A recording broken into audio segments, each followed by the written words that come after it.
We always want it to be my way or your way, right? And, well, if you're not doing it my way, you're just wrong. It's easy.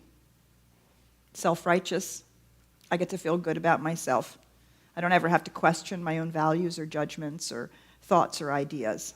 I just make you wrong. I also learned how to talk. I learned how to speak without making him wrong. After the election, I did post something. I said, I'll wake up in the morning in the same America I went to sleep in. And I'll wake up in the morning with the same love for everyone that I had when I went to bed. I don't know what else I said. But my son called me that day and he said, of all the things that were written after the election, he said, yours made the most sense to me, Mom. You've always walked the walk.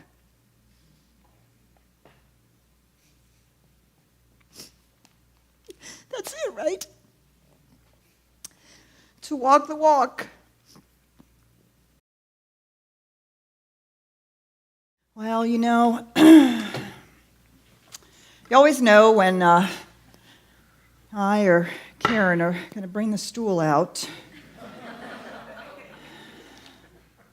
I'm not going to preach at you.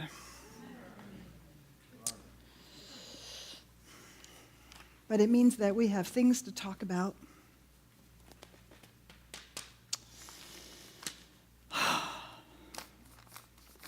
Yeah. How about that election?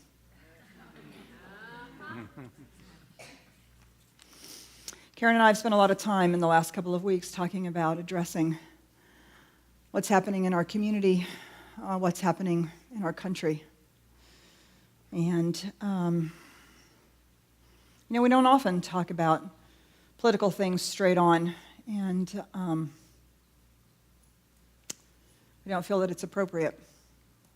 It's not appropriate for me to tell you how to vote. It's not appropriate for me to tell you what party you should belong to, which one is right or which one is wrong. I don't know why I don't think that's appropriate. It seems like there's lots of ministers who feel perfectly free to do that on all sides of the spectrum. We don't go to that church, do we?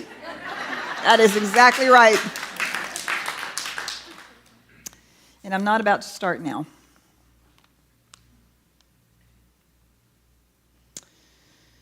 And yet we've had many conversations in the last couple of weeks, conversations in classes, in meetings, my Sangha or core council, with individuals in the community, wondering, what do we do now? How do we stand together? How do we find our way through? We have people who are hurt and angry, feel abandoned and betrayed by the process, by the dream that we have of a world that works for everyone. We have members of our community who are happy with the election and feel excluded from our company and wonder how they fit into their understanding, our understanding of a world that works for everyone. And Karen and I have talked a lot about how do we address this? How do we speak about this? It's a challenging and fine line. And yet, this is what our spirituality teaches us, to be discerning, to bring our heart and our minds to bear on what's going on, and to seek, to find a way through. And how do we do that in a way that's collective, that truly recognizes and honors our differences, our diversities that go beyond skin color and gender, our differences of thinking and ways of approaching and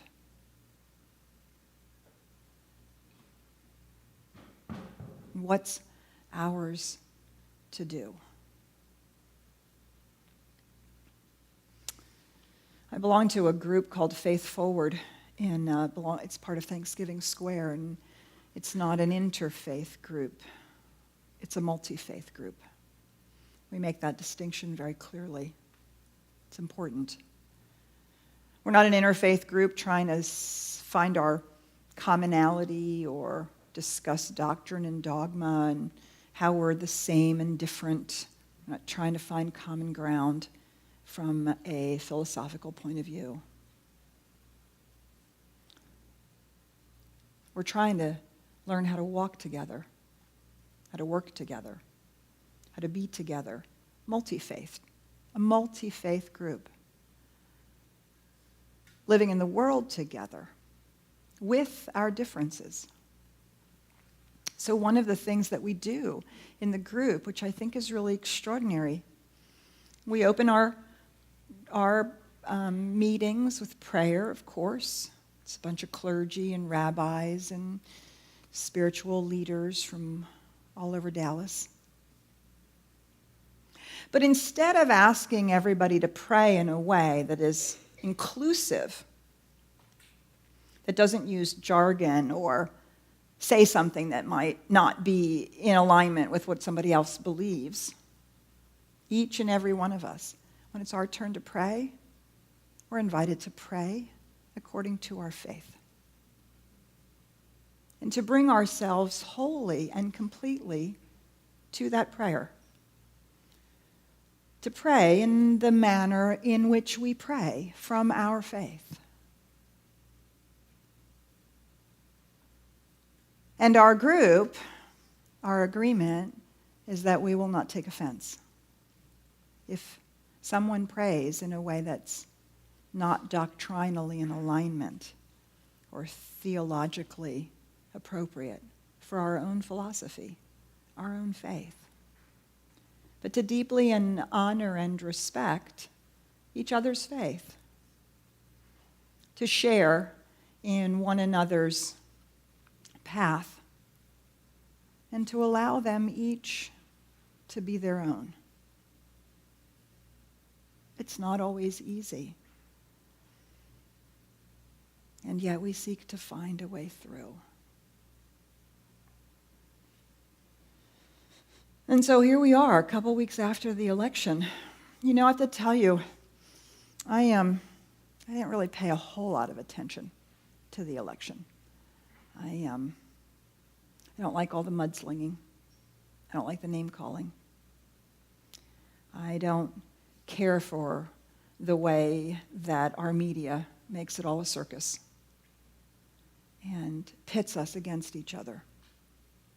I got enough information to make my own personal decision. And then I didn't really want to follow too much. I don't know who to read. I don't know which media outlets to trust, and I sure as heck am not going to trust everything I read on Facebook.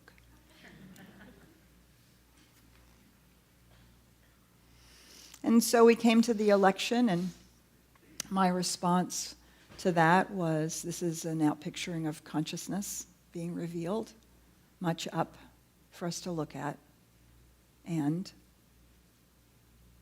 we'll find a way through.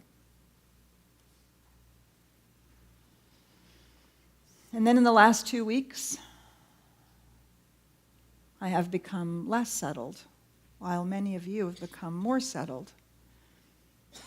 And others have asked, we need to talk about this. How do we address it? I'm angry and hurt from my side of the fence, or I'm not angry and I'm not hurt.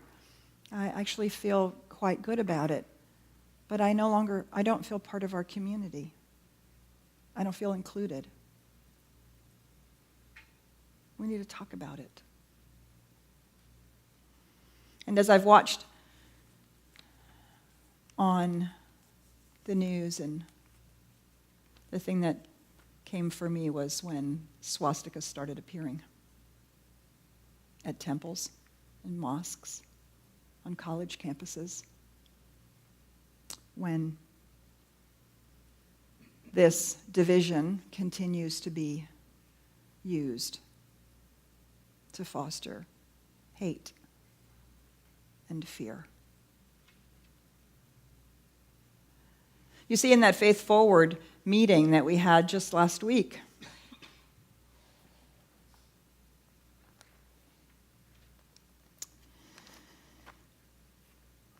our group is led by a woman rabbi, a black Christian minister, and a Muslim imam.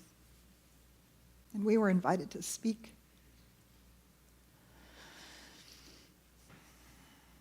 And he said, I have to be honest with you. I wonder if this grows, if you'll still stand with me and with my community. There was another gentleman who spoke, and he said, yeah, kind of starting to be one of them, except I'm Jewish. They've always known about the persecution of the Jews, but I've never felt frightened before. Looking at him, you wouldn't know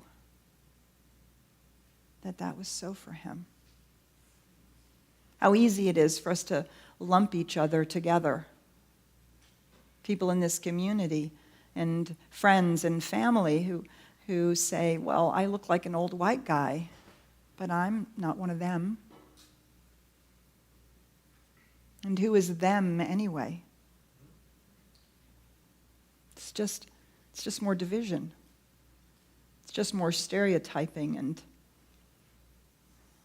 not seeing the truth of each other. And so Karen and I talk about, so how do we respond? We don't. It's a fine line to draw. How often we have in our world that works for everyone theme skirted a line where some people have felt we've been too political or had an agenda.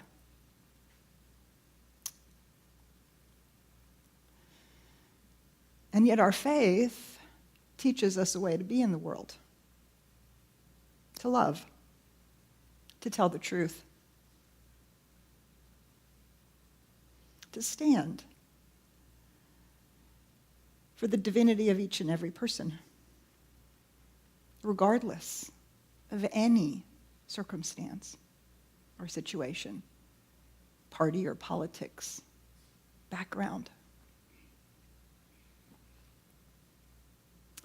In the 1980s, as the AIDS epidemic became visible,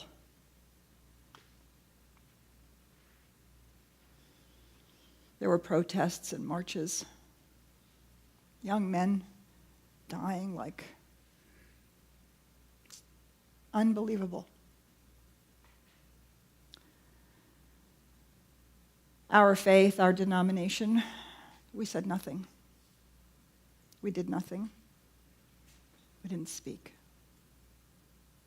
And I'll never forget the story one of our leaders shared. This was as he was becoming a practitioner in California, and he was in one of those marches, using the Gandhian King techniques of nonviolence, sitting.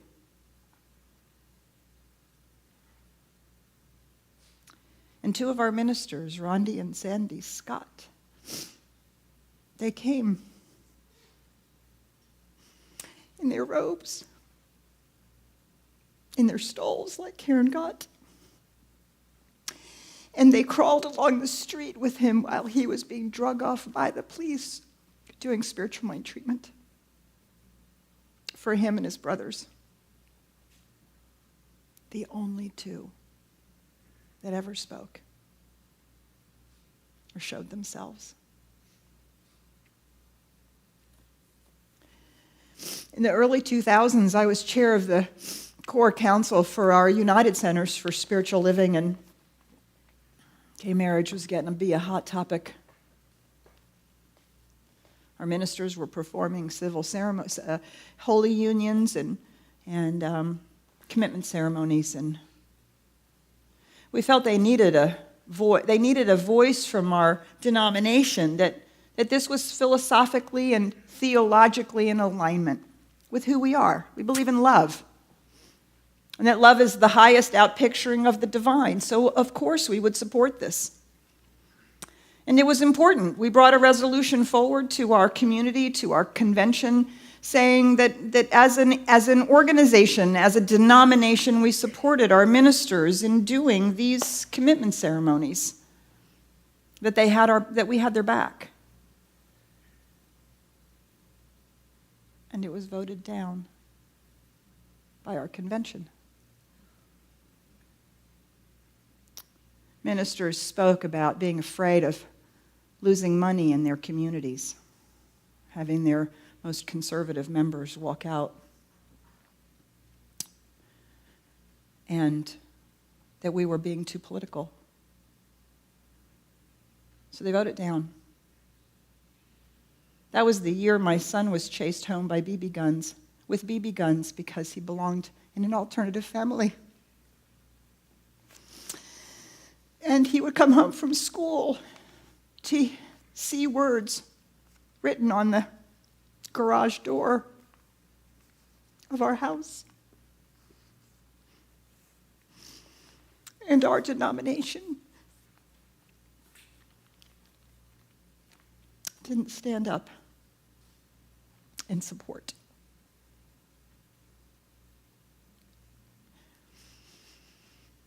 Because it's hard to know where to stand and how to act, to truly honor and respect each and every person's right to think how they think, to speak how they speak, to see life how they see it, to understand that we all have different answers to what needs to be done or how to move forward or what's important.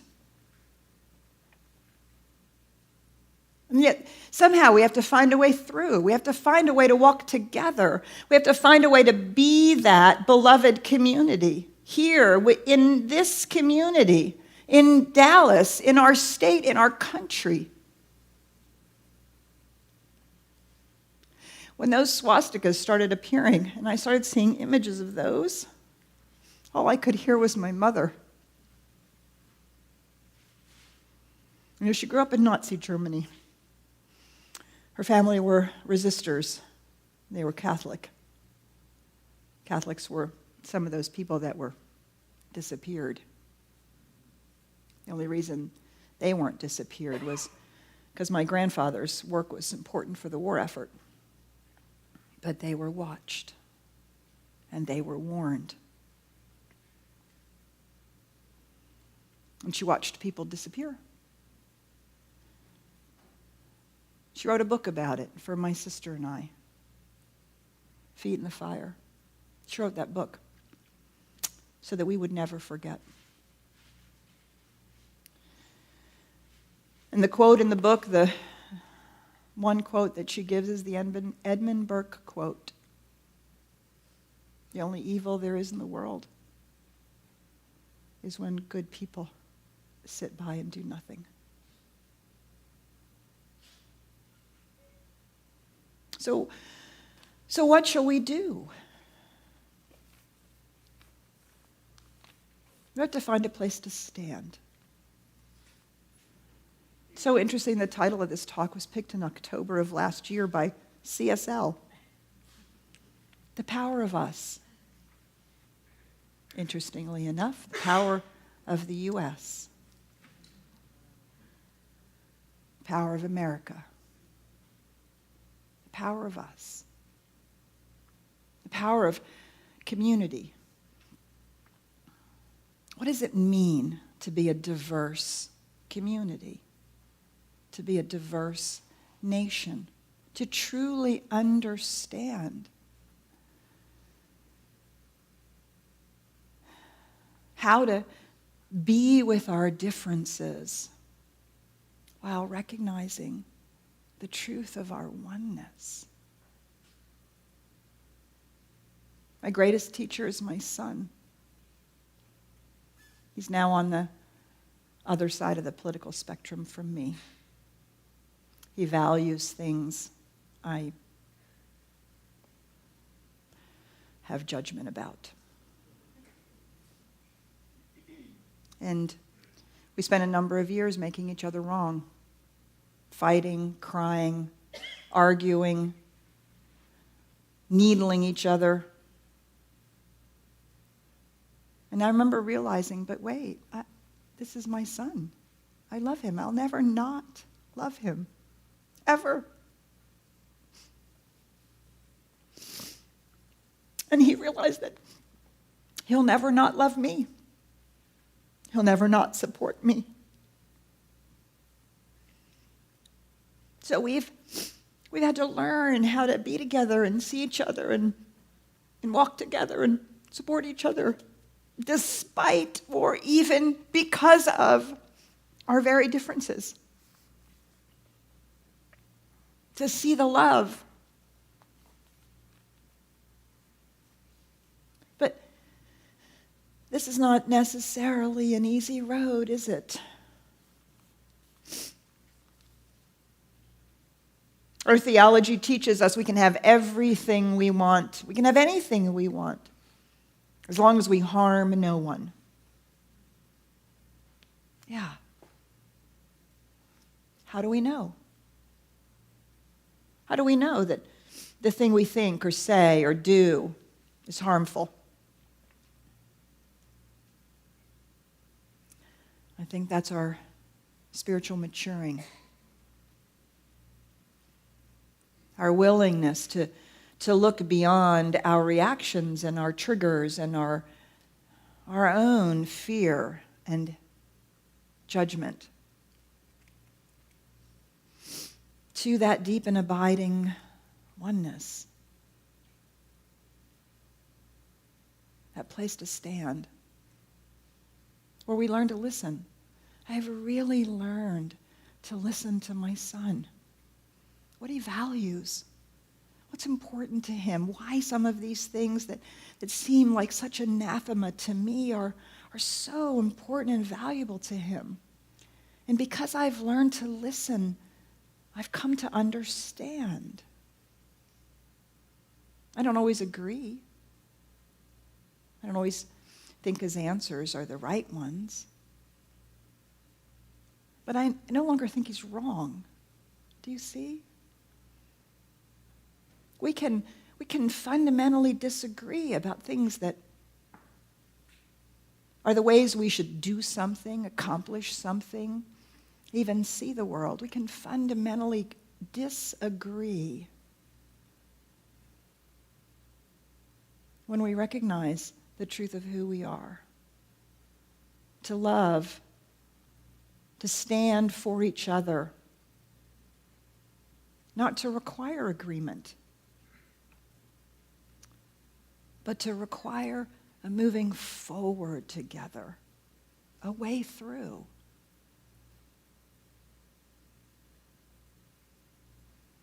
I'm particularly inspired by Bill Urey's work, The Third Way. We always want it to be my way or your way, right? And, well, if you're not doing it my way, you're just wrong. It's easy. Self-righteous. I get to feel good about myself. I don't ever have to question my own values or judgments or thoughts or ideas. I'd just make you wrong. I did that for a number of years with my son, and, well, quite frankly, he did that with me too. But there's a third way that we can be together. Seeing what's important, what's valuable, what's calling us. Finding the good and praising it. And speaking to each other. Do you see, in learning to listen to my son, I also learned how to talk. I learned how to speak without making him wrong. I learned how to share my truth without needing him to agree with it.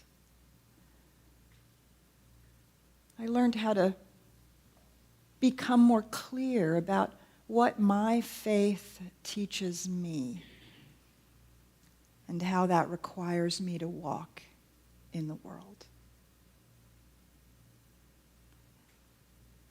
After the election, I did post something. I said, I'll wake up in the morning in the same America I went to sleep in. And I'll wake up in the morning with the same love for everyone that I had when I went to bed. I don't know what else I said. But my son called me that day and he said, of all the things that were written after the election, he said, yours made the most sense to me, Mom. You've always walked the walk.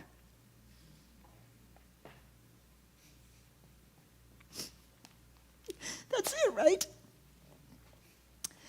To walk the walk. So in our Faith Forward, sharing, one of the young men, after the older Jewish guy had shared, one of the young men, young Christian priest, he said, well, let me take you a story from your book, the story of Esther. She was a Jewish woman who became the queen of the country, the kingdom. And there was a plot to kill the Jews. She was afraid to speak to her husband. And her uncle called to her and spoke to her. And he said,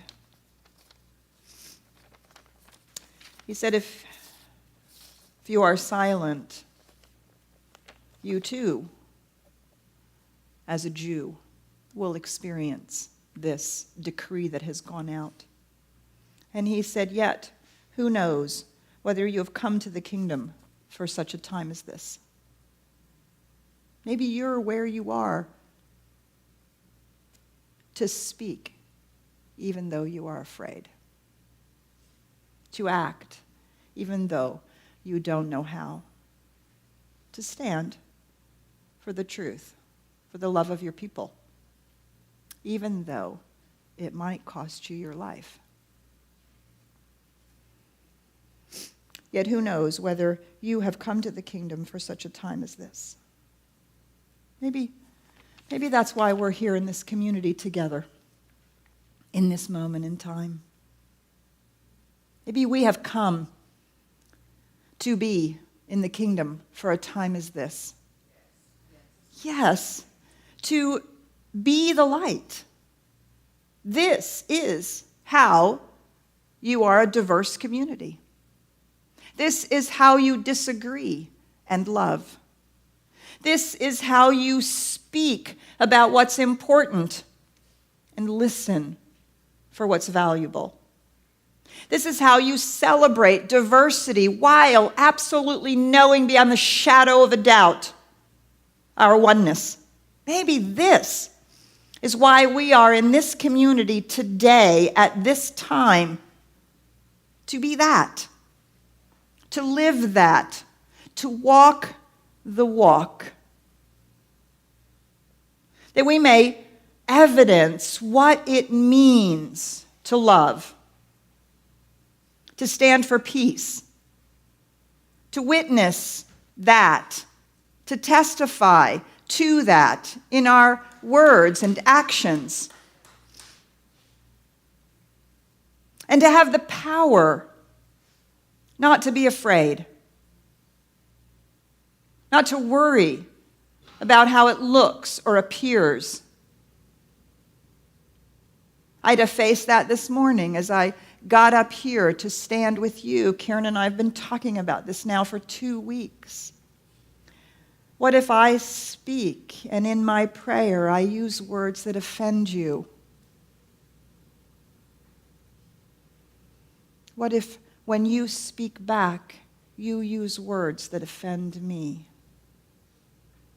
It is for me not to be offended, to hear your words, that they are yours and your prayer. Do you see?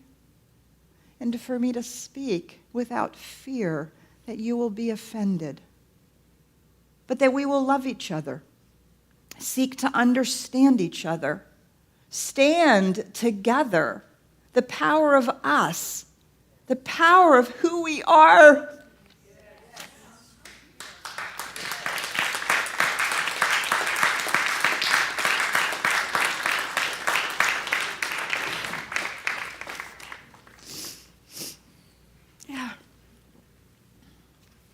See all those people?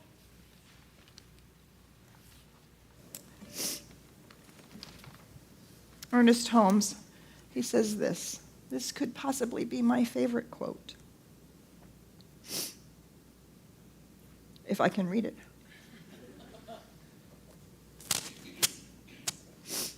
It is quite a burden lifted when we realize that we do not have to move the world. It is going to move anyway. This realization does not lessen our duty or social obligation. It clarifies it. It enables us to do joyously and free from morbidity that which we should do in the social state. Free from fear, free from hate, free from divisiveness. We stand in the truth of the power of us.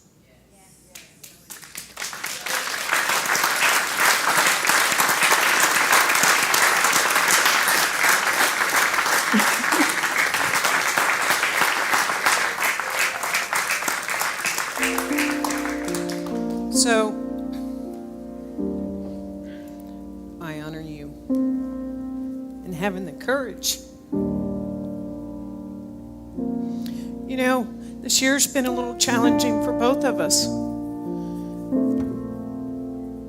We've each had people in our office from this community talk to us.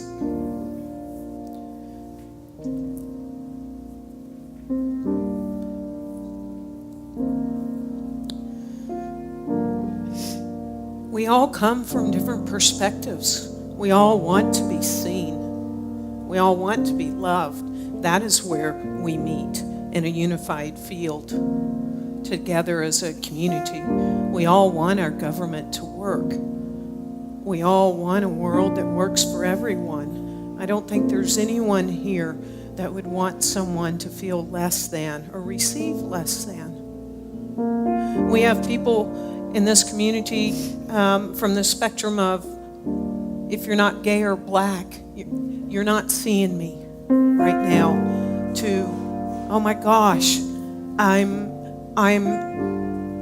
celebratory of this election and I feel so alone here. It's up to each of us to listen to one another, to see one another, to be able to have conversations with one another and not be afraid you're going to say something wrong. I used to be like that too, so I wouldn't say anything because I was afraid I would offend someone. And so I'd just start out with my ministerial colleagues, people of color, if I say something wrong, in advance, I'm sorry.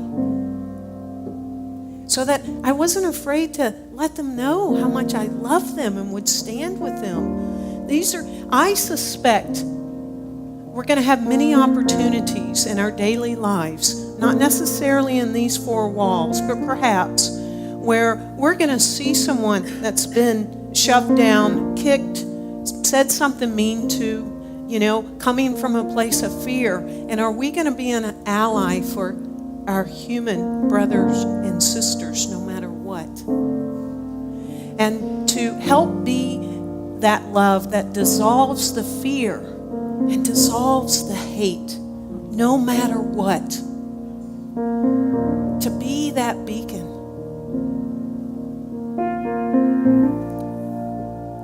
We're all standing, whether physically or not. I know on the inside of us we're standing for this. We're standing for love. We're standing for the United States of America. And we can be that example in this community. We can be the way showers and the light bearers for Dallas. We've decided that Wednesday night, November 30th, we're going to open the sanctuary. 6:30 we'll meditate together. 7 o'clock we'll start to be able to have a space for conversations. It can be about anything that's happened these past few weeks. Some people are just now speaking up because they haven't felt that they've had a safe place to say anything. This is a safe place to be you. There are some people that have lost family members, and this holiday season isn't so bright and cheery. So that's a space as well.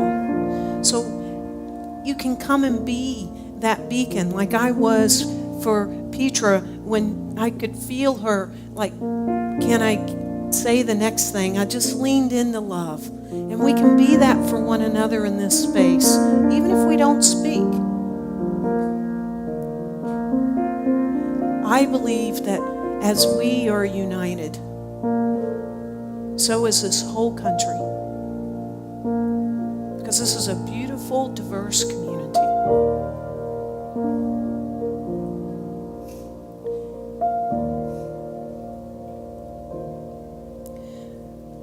So it's in this moment that we stand together in the recognition of life itself. God, Spirit, the allness and the isness of life, that which actually has had no beginning and will have no end.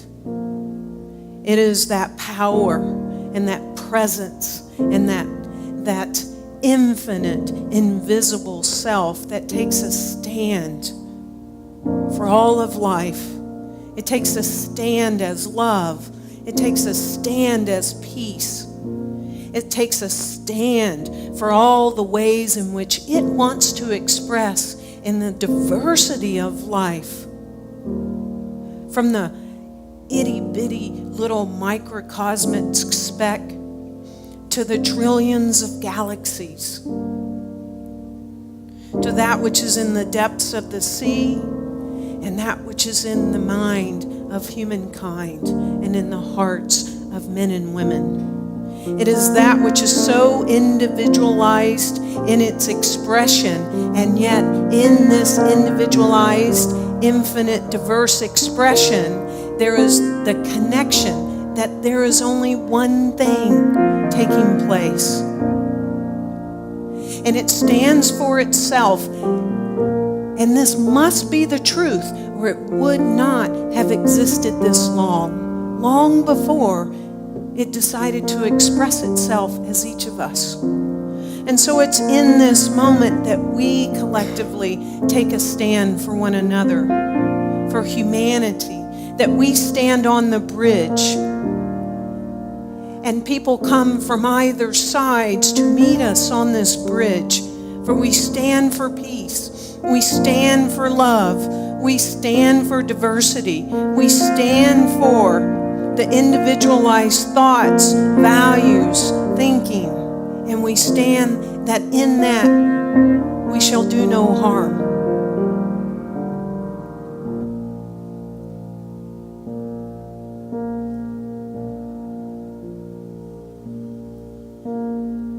For such a time as this we have come to be love. I know there is no greater power and presence than that. And so I know for each of us as we move through our daily lives, we are that power, we are that presence, we bring that love to each and every moment, to each and every person by our willingness to listen, to speak, and to act. And that it's in this moment that we search inside ourselves what is mine to do. And in every moment that we can, we do that again and again for the sake of our own individualized lives and the sake of everyone else. And so I celebrate us, this community, this radically inclusive, this spiritually progressive community that's on the path of spiritual awakening in our own lives and in this collective life known as CSL Dallas.